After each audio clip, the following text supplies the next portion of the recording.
Hello everyone. कैसे हो आप सब लोग?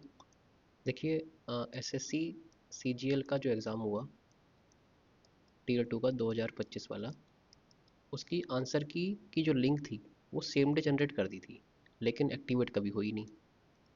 तो अब सबसे बड़ी प्रॉब्लम इस टाइम यही है कि भाई आंसर की क्यों नहीं आ रही है। अब एक्टिवेट होने के ये था कि नेक्स्ट एक्टिवेट हो जाएगी। फिर थोड़ा वेट करा तो लगा कि भाई सैटरडे है, संडे है और 26 जनवरी रिपब्लिक डे था, तो उसके बाद आ जाएगी। तो 27 को भी नहीं आई। तो देखो, इसके पीछे कुछ एक रीज़न तो पता होना चाहिए। जैसे एसएससी का जो एग्ज़ाम अभी उन्होंने कराए थे दिल्ली पुलिस वाले, उसकी आंसर की भी नहीं आई है अभी तक, जबकि वो सीजीएल मेन से पहले हुआ था। तो मोस्ट प्रोबेबली पहले दिल्ली पुलिस वाले एग्ज़ाम जो पहले हुए हैं उनकी आंसर की पहले आएगी, उसके बाद सीजीएल की आएगी। तो हो सकता है शायद इनकी पहले आ जाए और हमें इंडिकेशन मिल जाए कि भाई सीजीएल की आने वाली है। तो शायद 3-4 दिन में आ जाए। वैसे भी इस साल 7 से 12 दिन एसएससी ने लिए हैं कोई आंसर की को डालने में किसी एग्ज़ाम के। तो अभी 12 दिन वैसे हुए नहीं हैं, तो हो सकता है 12 दिन में मतलब आ जाए।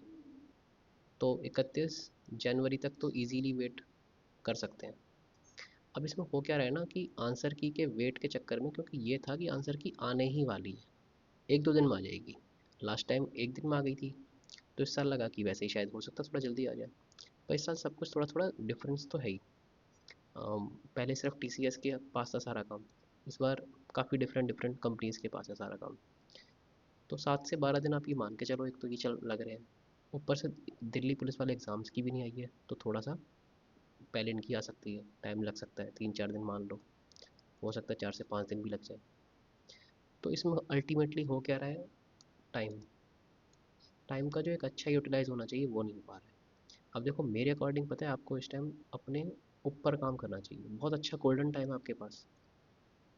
मतलब आप देखो, पढ़ाई से भी फ्री हो चुके हो काफ़ी हद तक, ठीक है। अभी जिनका टीयर 2 अच्छा नहीं हुआ है उनके लिए बताऊंगा। लेकिन पहले देखो, अगर आपको लगता है कि आप सिर्फ और सिर्फ वेट कर रहे हो, तो वेट करने से बेटर है कि आप अपने पे थोड़ा काम करो, अपनी स्किल्स पे काम करो। कुछ ऐसा काम करो जो आपने सोचा हो कि मैं जब कभी फ्री होगा, तो फ्री टाइम मिलेगा तो करेंगे। जैसे काफ़ी लोगों को होता है कि यार फ्री टाइम मिलेगा तो ड्राइविंग सीखेंगे। ड्राइविंग सीख लो, अपना लाइसेंस बनवा लो एलएमवी का। और काफ़ी जॉब्स में काम आता है ये। काफ़ी बार आप फॉर्म अप्लाई करोगे तो उसमें लिखा होगा कि आपके पास एलएमवी का लाइसेंस है कि यार नहीं।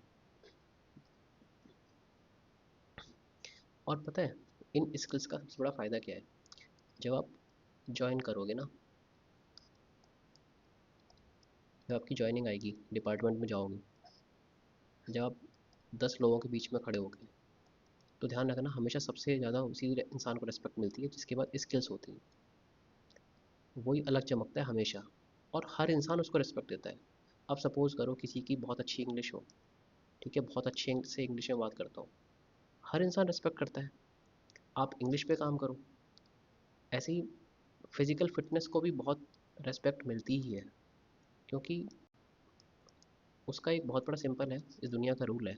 जो इंसान फिज़िकली फिट होगा वो सबको अच्छा लगता है इंसान, तो इम्प्रेस होते हैं लोग। तो अपनी फिज़िकल फिटनेस पे काम करो। आपको लगता है जिम जाने की ज़रूरत है, जिम जाओ, फ्री हो। क्योंकि देखो, इससे क्या है, हेल्थ आपकी अच्छी होगी, और हेल्थ इज़ वेल्थ। हमेशा हेल्थ से आगे कुछ रहा ही नहीं है कभी।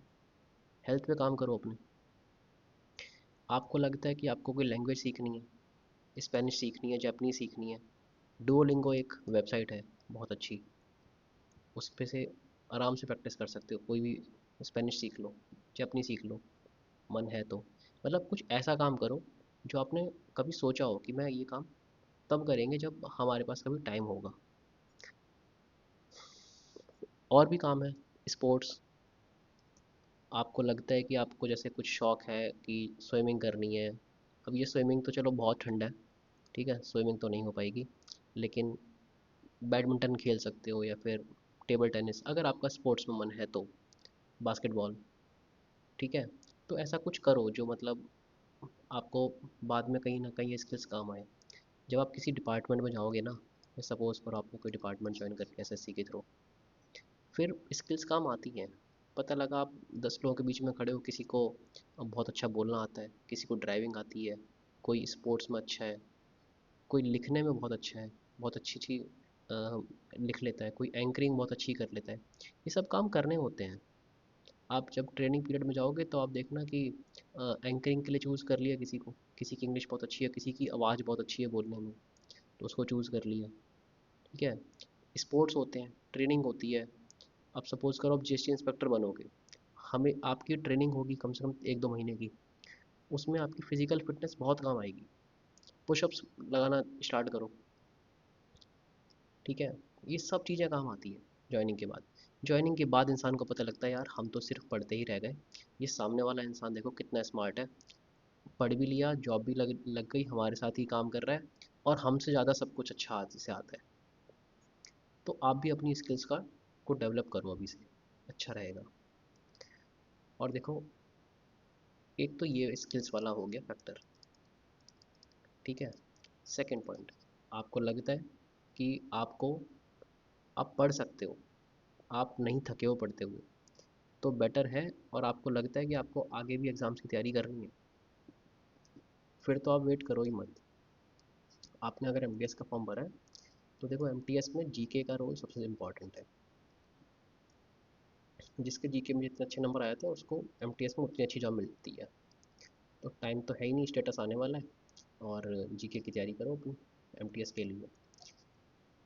अगर आपने उसका आरआरबी एनटीपीसी का फॉर्म भर रखा है तो ये भी अराउंड, आप ये मान लो कि अप्रैल से लेके मई के बीच में ये आपको पेपर होगा शायद, ग्रेजुएशन वाला। उसके बाद अंडर ग्रेजुएशन वाला हो जाएगा। ठीक है। तो मतलब ये है कि आप अपनी पढ़ाई को रखो कंटिन्यू। ये हो गया सेकंड, अगर आपको पढ़ाई पे कंटिन्यू करना है तो। थर्ड, कि भाई अगर आप बिल्कुल थक चुके हो पढ़ते पढ़ते, कुछ नहीं करने का मन है, कुछ भी ना स्किल्स पे काम करना है ना पढ़ना है, सिर्फ बैठे रहते हो, वेट करते रहते हो जस्ट आंसर की का, सिर्फ ओनली वेट, तो उससे अच्छा है कि आप जाके कहीं घूम आओ। 4 दिन के लिए कहीं घूम आओगे तो उससे क्या होगा कि आपकी एक ब्रेक मिल जाएगी। फिर आप जब आओगे तो आपको सब कुछ नया नया लगेगा, फिर आप अपनी पढ़ाई कंटिन्यू कर सकते हो। और फोर्थ ये है कि अगर टीयर 2 बहुत अच्छा नहीं हुआ है, आपको पता है, तो बेटर ये है कि आप सीजीएल 26 को सोच रहे होगे। ठीक है। तो 26 के लिए अच्छे से तैयारी करो। लेकिन इसमें सबसे बड़ा पॉइंट ये है कि आप टीयर 1 की तैयारी मत करना, आप करो टीयर 2 की तैयारी। और जब टीयर 1 का टाइम आएगा उससे 1 महीने पहले टीयर 1 के मॉक देना स्टार्ट कर देना, आप सबसे आगे रहोगे। क्योंकि ऐसा कुछ है ही नहीं जो टीयर 1 में आता हो और टीयर 2 में ना आता हो। पहले होता था टीयर 1 अलग टीयर 2 अलग, लेकिन अब तो टीयर 2 ही सब कुछ है, वही टीयर 1 में आना है सब कुछ। चारों सब्जेक्ट सेम है, मैथ्स, रीजनिंग, इंग्लिश, जीके। तो क्यों ना टीयर 2 की ही तैयारी करी जाए। और जैसे ही 1 होगा उसके 2.5 महीने बाद या 3 महीने बाद टीयर 2 हो जाएगा। तो आपकी प्रिपरेशन बाकी लोगों से बेटर रहेगी। तो फिर आप यही करो कि देखो आंसर की जो है उसके लिए क्या ही वेट करना, जितना वेट करना था कर सकते थे उतना कर लिया आप लोगों ने। अब इस टाइम को यूटिलाइज करो। अच्छा, एक बहुत इंपॉर्टेंट बात जो शायद आपको पता होगी, इंस्टाग्राम। इंस्टाग्राम आप देखो पहले भी यूज़ कर रहे होगे, मतलब एग्ज़ाम से पहले कभी। ठीक है, बाद में भी यूज़ करोगे, नो डाउट, कोई दिक्कत नहीं है। लेकिन अभी आपके पास जो फ्री टाइम है ना, इसमें अपनी आंखें मत ख़राब करो। ठीक है। आंखों पे चश्मा लगाने से क्या ही फ़ायदा। बेटर है इस टाइम में अपनी स्किल्स पे फोकस कर लो, कुछ सीख लो, कुछ आपको भी इम्प्रूवमेंट लगेगी अपने अंदर। और ध्यान रखना एक बात, जिस इंसान के पास स्किल्स है इंसान उसी से इम्प्रेस होता है। कोई भी, कहीं भी जाओगे, रेस्पेक्ट उसी को मिलेगी जिसको कुछ आता होगा। ये सच्चाई रही है इस दुनिया की। रेस्पेक्ट हमेशा उसी को मिलती है जिसके पास नॉलेज है, पावर है, शक्ति है। कुछ नहीं आता, कोई रेस्पेक्ट नहीं करता, कोई नहीं पूछता। और ये बात आप सब लोगों ने फील भी कर ली होगी अब तक। तो ठीक है, बाकी आंसर की मोस्ट प्रोबेबली जनवरी के एंड तक आ जानी चाहिए, और नहीं तो क्या ही पता फिर नेक्स्ट वीक आए, फरवरी के फर्स्ट वीक में आए। तो अपनी स्किल्स पे काम करो तब तक, जब तक टाइम है। ठीक है, आज के लिए बस इतना ही। Thank you so much.